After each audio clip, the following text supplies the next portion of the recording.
हर हर महादेव। जय गुरु जी, शुक्राना गुरु जी, अनंतम अनंतम शुक्राना। आइए संगत जी, आज फिर से शिव पुराण के अगले अध्याय की तरफ मन और भाव से जुड़ जाते हैं।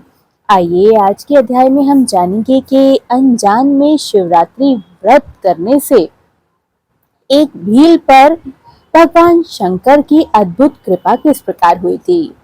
ऋषियों ने पूछा, सूत जी, पूर्व काल में किसने इस उत्तम शिवरात्रि व्रत का पालन किया था और अनजान में भी इस व्रत का पालन करके किसने कौन सा फल प्राप्त किया था। सूत जी कहते हैं, ऋषियों, तुम सब लोग ध्यान पूर्वक सुनो। मैं इस विषय में एक निषाद का प्राचीन इतिहास सुनाता हूँ जो सब पापों का नाश करने वाला है। पहले की बात है कि किसी वन में एक भील रहता था जिसका नाम था गुरुद्रोह। उसका कुटुंब बड़ा था। वह बड़ा ही बलवान और क्रूर स्वभाव का होने के साथ साथ क्रूरतापूर्ण कर्म में तत्पर रहता था। वह प्रतिदिन वन में जाकर मृगों को मारता और वहीं रहकर नाना प्रकार की चोरियां भी करता था। उसने बचपन से ही कभी कोई शुभ कर्म नहीं किया था। इस प्रकार वन में रहते हुए भी उस दुरात्मा भील का बहुत समय बीत गया। तदंतर एक दिन बड़ी सुंदर एवं शुभ कारक शिवरात्रि आई, किंतु वह दुरात्मा घने जंगल में निवास करने वाला था, इसलिए उस व्रत को नहीं जानता था। उसी दिन उस भील के माता पिता और पत्नी ने भूख से पीड़ित होकर उससे याचना की कि वनेचर, हमें खाने को ला दो। उसके इस प्रकार याचना करने पर वह तुरंत धनुष लेकर चल दिया और मृगों के शिकार के लिए सारे वन में घूमने लगा। देव योग से उसे उस दिन कुछ भी नहीं मिला और सूर्यास्त हो गया। इससे उसका बड़ा दुख मन में हुआ और वह सोचने लगा कि अब मैं क्या करूं, कहाँ जाऊं। आज तो कुछ भी नहीं मिला। घर में बच्चे हैं तथा माता पिता का क्या होगा, उसकी क्या दशा हो रही होगी।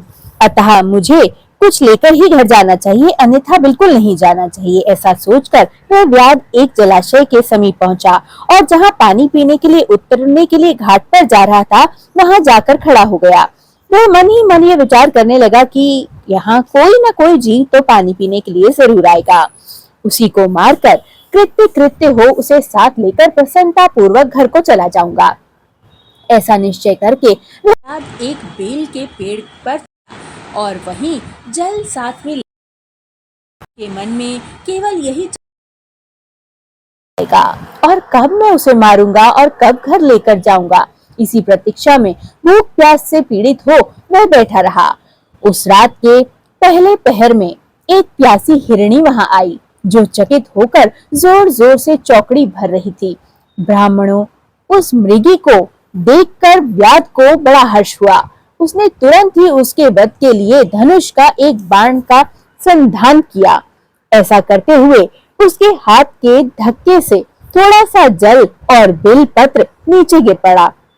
उस पेड़ के नीचे एक शिवलिंग था। उस उक्त जल और बिल्लप पत्र से शिव की प्रथम पहर की पूजा संपन्न हो गई। उस पूजा के महात्म्य से उस व्याध को बहुत सा पातक तत्काल नष्ट हो गया। वहां होने वाली खड़खड़ाहट की आवाज को सुनकर हिरणी भय से ऊपर की ओर देखती है और व्याध को देखते ही व्याकुल हो जाती है और बोलती है, मृगी से कहती है कि व्याध, तुम क्या करना चाहते हो, मेरे सामने सच सच बताओ। हिरणी की वह बात सुनकर व्याध ने कहा कि आज मेरे कुटुंब के लोग भूखे हैं, अतः तुमको मार के उनकी भूख मिटाना चाहता हूँ, उन्हें तृप्त करना चाहता हूँ। वह दारुण वचन सुनकर तथा जिसे रोकना कठिन था उस दुष्ट भील को बाण ही सोचने लगी कि अब मैं क्या करूं, कहाँ जाऊं, अच्छा कोई उपाय रचती हूँ। ऐसा विचार करके उसने वहां इस प्रकार कहा। मृगी बोली, भील, मेरे मांस से तुमको क्या सुख होगा। इस अनर्थकारी शरीर के लिए इससे अधिक महान पुण्य का क्या कार्य हो सकता है।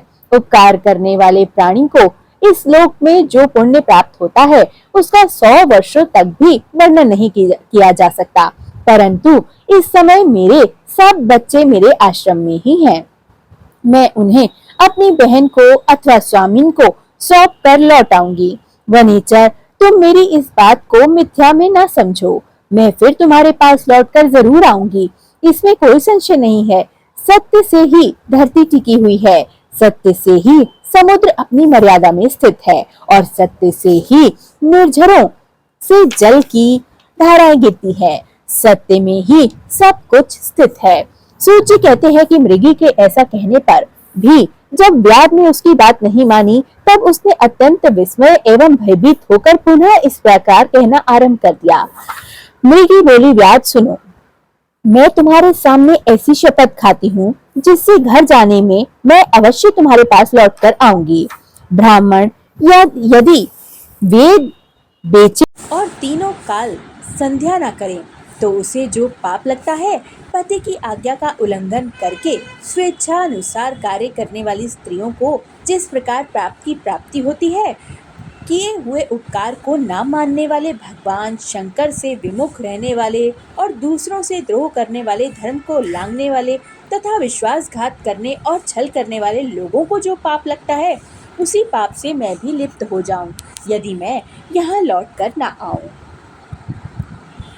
इस तरह अनेक शपथ खाकर जब मृगी चुपचाप खड़ी हो गई, तब उस व्याध ने उस पर विश्वास करके कहा, अच्छा ठीक है, अब तुम अपने घर को चली जाओ। वह मृगी बड़े हर्ष के साथ पानी पीकर अपने आश्रम मंडल में गई। इतने में ही रात का पहला पहर व्याध के जागते ही जागते बीत गया। तब वह हिरणी की दूसरी मृगी बहन, जिसका पहली ने स्मरण किया था, उसी की राह देखती हुई जल पीने के लिए वहां आ गई। उसे देखकर भील ने स्वयं बाण को तरकश से खींच लिया। ऐसा करते समय पुनः पहले की भांति भगवान शिव के ऊपर जल और बिल्व पत्र गिर पड़े। उसके द्वारा महात्मा शंभु की दूसरे पहर की पूजा भी संपन्न हो गई। यद्यपि वह प्रसंगवश ही हुई थी, तो भी व्याध के लिए सुखदायिनी हो गई।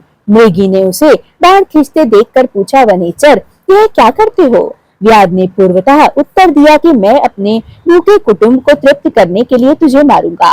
यह सुनकर वह मृगी बोल पड़ी कि व्याध, मेरी बात सुनो, मैं धन्य हूँ, मेरा देह धारण सफल हो गया, क्योंकि इस अनित्य शरीर के द्वारा उपकार होगा, परंतु मेरे छोटे छोटे बच्चे घर में हैं, अतः मैं एक बार जाकर उन्हें अपने स्वामी को सौंप दूं, फिर तुम्हारे पास लौट आऊंगी।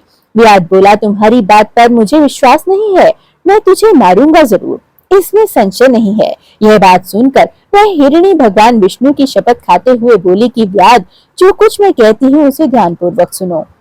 यदि मैं लौट कर ना आऊं तो आप अपना सारा पुण्य हार जाऊं, क्योंकि जो वचन देकर उससे पलट जाता है वह अपने पुण्य को हार जाता है। जो पुरुष अपनी विवाहिता स्त्री को त्याग कर दूसरी के पास चला जाता है, वैदिक धर्म का उल्लंघन करके कपोल कल्पित धर्म का चलता है, राम विष्णु का भक्त होकर शिव की निंदा करता है, माता पिता की निधन तिथि को श्राद्ध आदि को न करके उसे सूना बिता देता है तथा मन में संताप का अनुभव करके अपने दिए हुए वचन को पूरा करता है, ऐसे लोगों को जो पाप लगता है वही मुझे भी लगे, यदि ऐसे मैं लौट कर ना आऊं। हर हर महादेव। जय गुरु जी, शुक्राना गुरु जी, अनंतम अनंतम शुक्राना। शेष अध्याय हम अगले अध्याय में पढ़ेंगे। जय गुरु जी, सर्वदा भला गुरु जी, सर्वदा भला। भूल चूक माफ मेरी गुरु जी। जय गुरु जी।